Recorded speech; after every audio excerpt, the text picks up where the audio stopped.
Kumikita nga ba talaga ang property or mas maganda na lang magnegosyo? Pag-usapan natin to. Chinky Tan, with over 6 million Facebook followers, 2.8 million YouTube subscribers, and 2.4 million TikTok fans, is now all out to share with you the most practical, simplest path to lasting wealth. Hi there, this is Chinky Tan, your pambansang wealth coach. Nako, kung gusto mo talagang umasenso, umadlad at yumaman, nako, kailangan tapusin mo tong video na ito because we're going to talk about negosyo versus property investment. Let's break it down. Ang unang kailangan tanungin mo sa sarili mo bago tayo pumili kung negosyo o property, anong goal mo?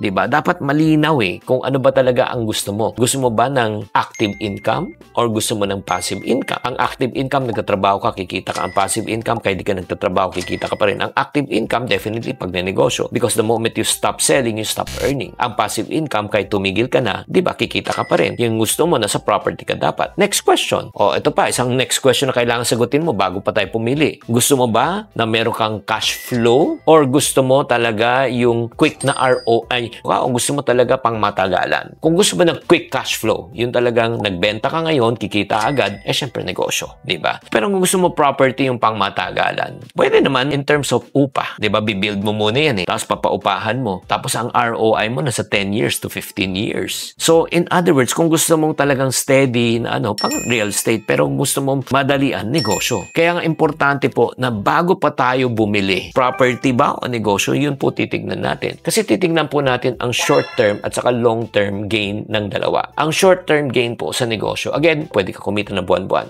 pero may downside. Anong downside? Stress, risk, tao. Siyempre, kailangan mong matuto. Agree? Kung long-term naman ang labanan, siyempre, let's go back to property. Kasi ang kagandahan dyan, imagine mo na lang, kung may paupahan ka ng 20,000 kada unit. At kung may 4 kang unit, may 80,000 a month ka, times 12 months, 960,000 a year. Habang ikaw ay nagbi-beach lang. O, di ba? Pero in reality, property needs big capital. Magbagal ang ROI. It takes time. Negosyo, smaller capital, fast ROI, pero mataas ang stress. Sa capital, mas mababa ang stress. And next, pros and cons naman ng property. Ang pros ng property, passive income, less stress, long-term value appreciation. Ang cons naman, malaking capital, mabagal ang ROI, ikaw pa rin mag-aasikaso. Siyempre, maintenance, tenants. Sa negosyo naman, quick income, ikaw ang boss, more control. Ang cons naman, mas mataas ang risk, stressful, kailangan may experience at tamang diskarte at tutok. In other words, hindi ka pa muna pwedeng magbakasyon. So, ang totoong tanong, ano bang mas maganda? Well,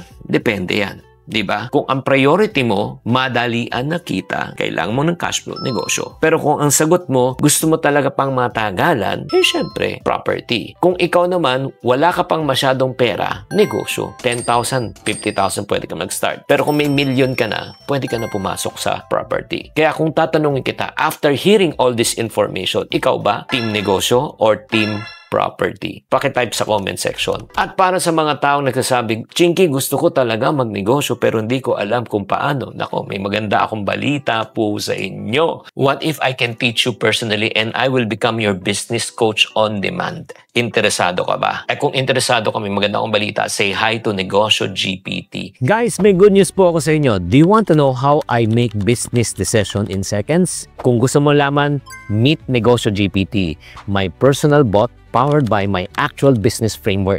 So kung gusto mong makuha to for free, again, you want to get access for free, click the link below or just type Nego GPT to gain access. See you there. This is your free AI business body built from my successful business framework. Lahat ng alam ko sa business nilagay ko na dito and you can access this for free. So to get it for free, all you need to do, click the link below or just type Nego GPT to get free access. Thank you very much, guys. Sana naman na-encourage po kayo sa episode natin na ito. Pakitype na lang ulit sa comment section kung ikaw ay Team Nego or Team Property. Tatandaan, tamang karunungan, tamang disiplina po ang susi sa pagyaman.